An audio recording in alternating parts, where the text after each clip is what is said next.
안녕하세요. 자생력TV의 이대한 센터장입니다.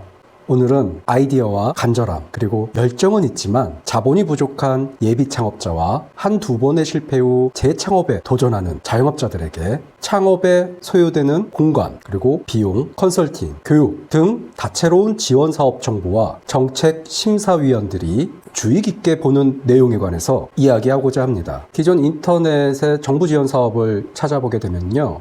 네이버를 통해서 보게 되면은 관련 페이지로 정책 지원금 관련 정보를 얻을 수 있습니다. 또 중소기업벤처기업부, 창업진흥원, 신사업 창업사관학교, 서울경제진흥원 홈페이지만 보더라도 정부에서 지원하는 모든 지원 사업을 찾을 수가 있습니다. 불과 10년 전만 하더라도 정부 지원 사업이나 지원금과 같은 알짜 정보는 아는 사람만 혜택을 받을 수 있는 영역이었어요. 이제는 조금만 노력한다면 그리고 조금만 집요하다면 누구나 다 얻을 수 있는 정보가 되었습니다. 인터넷을 조금만 찾아봐도 개인이 얻을 수 있는 창업의 기회와 혜택은 정말 많습니다. 하지만 나에게 맞는 정보가 어떤 건지 확인하기 귀찮고 찾는 노력마저 하기 싫어하는 분들은 창업 브로커를 통해 불법적으로 일정 대금을 지급하며 창업 아이템을 받아 기획서를 작성합니다. 하지만 저와 같은 심사관들은 사업 기획서 심사나 프리젠테이션, PT뿐만 아니라 정책자금 헌터라고 지칭하는 분들을 심사 과정에 잡아내는 역할도 합니다. 사무공간, 사업 운영비, 시제품 개발비, 엔젤 투자, 자금 지원 등 정부에서는 양질의 창업자 육성을 위해 1년간 적게는 3천만 원에서 5천만 원, 많게는 1억 원에서 5억 원까지 정말 많은 지원을 해주지만 정작 혜택을 받는 본인들은 아무것도 안 하고 자신에게 맞는 지원 사업을 누군가가 찾아주기만을 기다리는 창업 희망자라면 저는 그분들에게 꿈에서 깨라고 이야기 드리고 싶습니다. 정부의 창업 지원이라는 기회는 국민의 세금으로 도움을 받는 만큼 정말 절실하고 열심히 할 수 있는 분들에게 기회가 주어져야 합니다. 무언가 노력 없이 얻는 사람들은 본인이 지금 누리는 것들이 얼마나 소중한 기회라는 것을 모릅니다. 누군가에게는 너무나 간절한 것을 너무나 쉽게 생각해서 다른 사람의 기회까지 빼앗아 간다고 생각합니다. 노력하지 않는 사람들에게 저는 정부에서 지원하는 창업 지원을 신청하지 말라고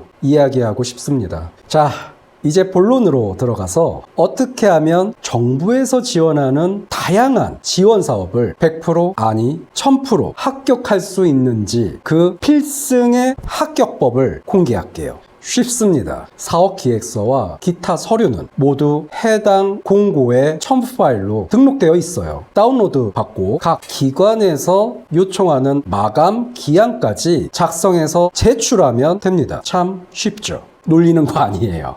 대부분 정부 지원을 받고자 하는 분들은 어떤 지원이 어디서 확인하는지도 몰라요. 이 모든 과정이 처음이다 보니까 신청을 포기하는 경우가 시도도 하기 전에 신청을 포기하는 경우가 굉장히 많습니다. 지원 사업과 관련된 정보는 홈페이지에 다 나와 있어요. 작성 방법을 모르겠다면 또는 다른 문의사항이 있다면 해당 기관 담당자에게 전화해서 문의하면 자세히 알려줘요. 모를 때는 담당자에게 물어보고 확인하는 것이 가장 정확하고 빠릅니다. 자꾸 물어보기 미안해서 연락을 못하겠다고요? 응시자들이 물어보면 답하라고 대답해 주라고 담당자를 배치하는 거예요. 정 미안하다면 열심히 준비하고 합격해서 또 정말 간절히 창업 활동을 전개해서 꼭 성공하세요. 그리고 도움받은 만큼 저처럼 어려워하는 분들을 도와주시면 되는 겁니다. 그렇게 선한 영향력으로 사회의 선순환 구조를 만드는 거예요. 기획서가 보기 좋고 전문가의 솜씨로 잘 다듬어지면 검토하기는 좋겠지만 어차피 우리 자영업자분들 처음 창업하시는 거지 않습니까?